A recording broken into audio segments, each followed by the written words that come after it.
Perkenalkan, nama saya Aksanto Ali. Pada kesempatan hari ini saya akan memberikan sebuah informasi tentang sebuah peluang usaha, di mana peluang usaha ini bergerak dalam bidang distribusi produk yang meliputi bidang pertanian, peternakan, perkebunan, perikanan, dan kesehatan dengan sistem network marketing. Nah, usaha ini dapat Anda jalankan dengan sistem paruh waktu, sehingga tidak perlu meninggalkan pekerjaan yang sudah Anda tekuni.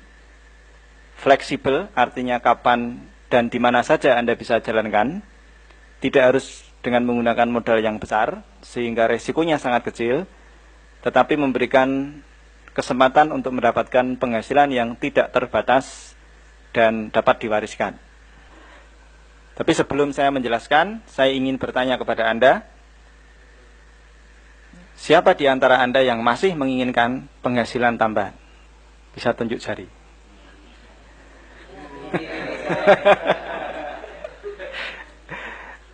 Saya yakin di antara kita semua pasti masih menginginkan penghasilan.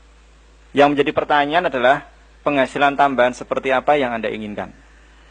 Nah, sebelum saya membahas tentang lebih lanjut tentang penghasilan, sepertinya sangat penting sekali kita semuanya mengetahui sifat dari sebuah penghasilan. Nah, sifat penghasilan ini dibagi menjadi dua. Berdasarkan cara bagaimana seseorang mendapatkan penghasilan itu dibagi menjadi dua, yaitu penghasilan yang bersifat aktif dan penghasilan yang bersifat pasif, atau sering kita namakan active income dan passive income. Nah, ciri-ciri penghasilan yang bersifat aktif atau active income adalah saat aktif bekerja dia dapat uang, dan saat tidak aktif bekerja dia tidak dapat uang. Konsekuensinya, kalau ingin uang maka dia harus kerja terus. Ya, sebagai contoh, penghasilan active income adalah seseorang yang bekerja atau berstatus sebagai seorang karyawan. Apakah dia sebagai seorang pegawai negeri atau pegawai swasta. Gaji itu atau penghasilan itu kita akan dapat manakala status kita masih karyawan atau pegawai. Ketika kita sudah tidak lagi berstatus karyawan karena mungkin sesuatu hal, mungkin dikeluarkan atau mengundurkan diri atau pensiun, seiring dengan berhentinya Anda bekerja, penghasilan pun juga ikut berhenti. Nah, atau dia adalah sebagai seorang yang bekerja untuk dirinya sendiri. Sebagai contoh, wira swasta. Nah, seorang pedagang sayuran misalkan, ketika dia berdagang dapat penghasilan, tetapi kalau dia pulang ke rumah penghasilan juga berhenti karena tidak melakukan aktivitas penjualan. Seorang dokter, ketika dia buka praktek, dia akan menerima pasien dan akan mengeluarkan resep, dan pasien akan membayar dokter tersebut. Tetapi ketika dokter itu pulang ke rumah tidak melakukan aktivitas seperti profesinya sebagai seorang dokter, maka penghasilan itu pun berhenti. Artinya kalau dokter itu sakit, opname, ya berhenti penghasilan. Ya. Kemudian seorang insinyur misalkan, dia memborong pekerjaan, tapi kalau proyeknya tidak ada, ya dia tidak dapat penghasilan. Jadi penghasilan active income di sini ada dua, yaitu penghasilan orang yang bekerja untuk orang lain, atau seseorang yang bekerja untuk dirinya sendiri. Nah, ciri-cirinya jelas. Kalau dia berhenti bekerja lalu penghasilan berhenti, berarti itu adalah penghasilan yang bersifat active income. Nah, ciri yang berikutnya, orang-orang yang bergerak di active income ini biasanya lebih menekankan kepada faktor keamanan, tetapi tidak memiliki kebebasan. Ya, tidak ada kan pegawai negeri yang memiliki kebebasan. Saya mau masuk jam 3 sore aja lah, nanti jam 4 pulang, tidak ada.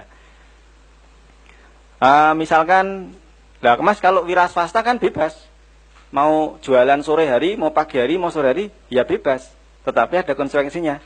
Kalau nggak kerja nggak dapat penghasilan, ya jadi nggak bebas, ya kan? Bebas tapi kalau penghasilannya nambah, nah itu nggak apa-apa. Itu dapat dikatakan bebas dalam arti yang sebenarnya. Jadi yang berikutnya adalah biasanya mereka membarterkan waktu dengan uang.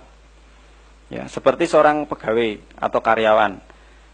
Itu kan sebenarnya dia membarterkan waktu dengan uang. Karena apa? Bekerja jam 8 sampai jam 4 sore selama 30 hari atau 25 hari kerja. dan dia mendapatkan gaji bulanan. Itu pun juga sebenarnya membarterkan waktu. Nyatanya apa? Kalau lembur ditambah penghasilannya, ya enggak? Nah, lemburnya 1 jam berapa? Nah, apakah seseorang mau lembur 10 jam? Kan tidak mungkin.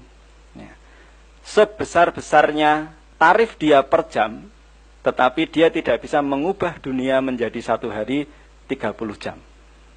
Yang namanya jam tetap 24 jam 1 hari. Otomatis dengan konsekuensi tersebut, maka penghasilannya jelas akan terbatas. Karena dia tidak mungkin menukarkan seluruh waktunya 24 jam itu ditukarkan dengan uang. Ya. Banyak sekali profesi-profesi yang membarterkan waktu dengan uang. Ya. Contohnya misalkan seorang konsultan, 1 jam dibayar 1 juta.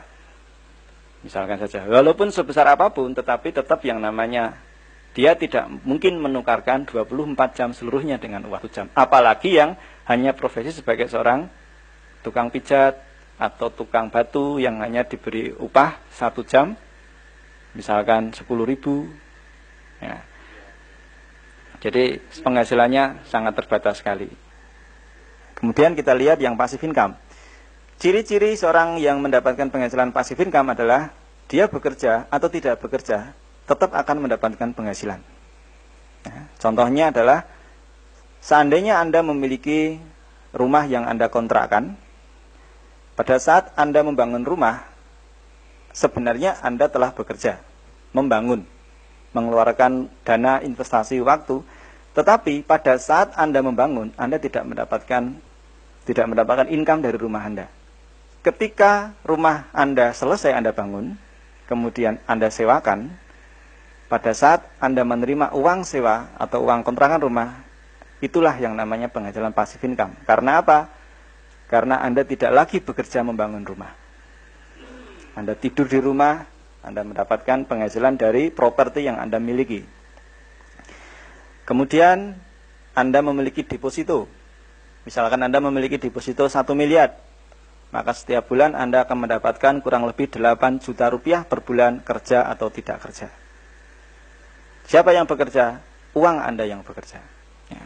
Kemudian dia memiliki kebebasan waktu. Karena salah satu ciri orang yang mendapatkan passive income, ya, keinginannya dengan kebebasan waktunya, dia memiliki waktu untuk berinvestasi lagi.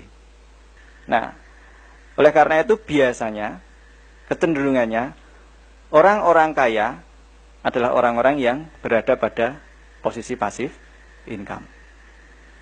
Ya, tetapi kalau karyawan mau naik gaji saja harus menunggu kenaikan reguler atau kenaikan berkala, ya kan? Ya enggak? 2 tahun 25.000. Mau berusaha yang lainnya, tidak bebas.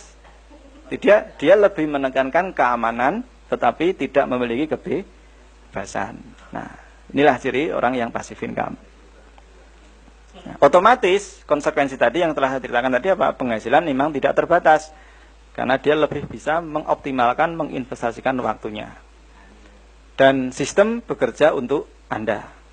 Nah, kenapa ini saya jelaskan kepada Anda? Karena bisnis yang akan saya jelaskan nanti ini berhubungan dengan konsep bagaimana cara seseorang mendapatkan penghasilan. Nah, sekarang seandainya ada pilihan, kira-kira mana yang Anda pilih? Apakah Anda memilih active income atau passive income? Ya. Saya yakin semuanya memilih passive income.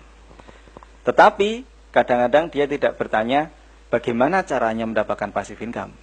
Jika Anda tertarik untuk mendapatkan passive income, di sini ada sebuah kesempatan untuk bergabung dengan bisnis NASA, di mana Anda memiliki peluang untuk membangun sisi passive income Anda.